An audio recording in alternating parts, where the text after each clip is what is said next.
You don't drink coffee. That's amazing. I feel like I'm alone on a planet of aliens that don't drink coffee. Why don't you drink coffee? Yeah.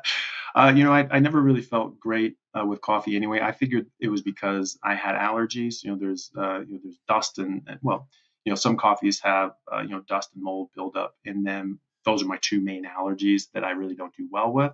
And so I noticed that when I drink coffee, I actually got more lethargic. I got brain fog. I was not feeling great. And then I'd just be wired and jittery, but my brain wouldn't work properly. But if I took a caffeine pill, then I'd be off to the races. So I tended to avoid coffee in any case. My intern year, I just had to do something. So I started incorporating coffee just to survive because I was doing like 120-hour weeks. And, so I started drinking coffee then. But I never really wasn't a huge coffee drinker after that, but I started drinking coffee before work.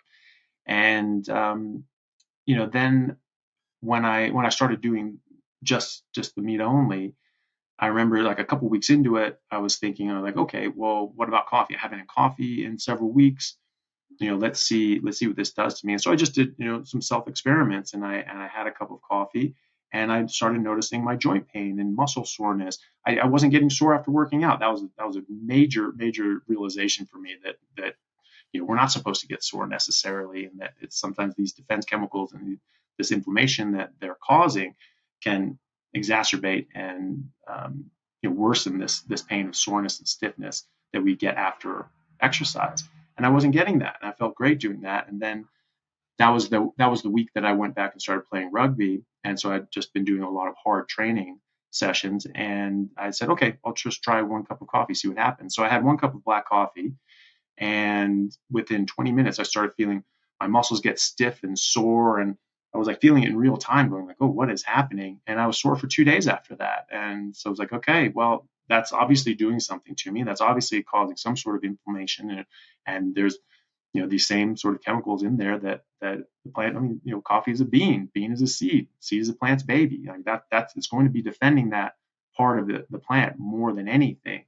And, I certainly experienced that firsthand.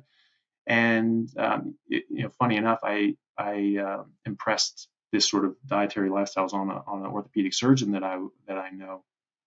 And we went to the gym together, and we were working out, and he didn't work out all that often. And so I was taking him through my workout, and he'd been doing carnivore for a few weeks at this point. And we were going really hard. And I was like, no, you got to push yourself. We're going hard today. And he said, well, I'm operating tomorrow. I don't want to be all sore when I'm operating. And I was like, well, you won't be if you're actually doing carnivore. And he's like looking at me all skeptically. And so he did it. And he sort of said like, okay, well, I'm interested. I'm really interested to see if I get sore. And I said, yeah, I'm interested to see, how strict you are with the carnivore diet, because if you have been, you're not going to get sore. So the next day, he was telling me, he's like, yeah, you know what? Like I hate to say it, but I'm not sore. And I'm actually, I wanted to prove you wrong. I want to say you're wrong and this is bullshit. He's like, but I'm not sore. And this is pretty amazing. Halfway through the day, we were all sort of in the break room, and a rep came by and got coffees for everyone. I declined, and he was sitting there and he drank this coffee. And, after a while, he's sitting there and he said, I actually am a bit sore. I actually am a bit sore through my chest and arms. And I just pointed at the coffee cup and said, what are you drinking? And he's like, damn it. And it's like, that'll do it. And he wasn't sore until he drank that coffee. So, obviously, you full well know, I saw your, one of your videos on, coffee's bullshit, which I totally agree. And, that has that stuff in there, and that has these different defense chemicals in there that are going to cause reactions in your body. And I certainly experienced that firsthand. And the people that I counsel and say, hey, just try it, try coming off for 30 days, see how you do. All of them tell me they feel a lot better after.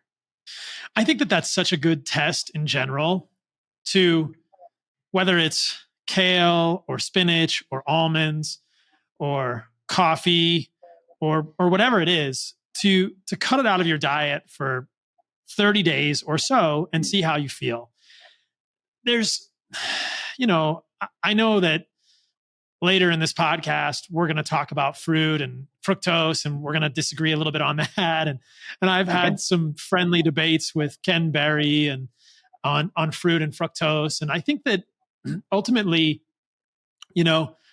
most people are not really going to want to go super deep in the science. And I don't think that people should be persuaded by an argument with scientific literature. I think that the reason that one or both of us would share scientific literature with people for to recommend that they cut out coffee or vegetables or fruit or honey or any of these things is just to give them a curiosity, and then to let them experiment with these things and to see how they feel. I think that's really the best experiment for people. I've always said that I want people to be curious. I don't want people to take what I'm saying at face value. I want people to question what I'm saying. I want people to do their own research. And I think the best test tube is the experience of your own life. And whether that's cutting out fruit or adding fruit back in, or adding honey back in, or cutting out honey, or adding coffee back in, or cutting out coffee or vegetables.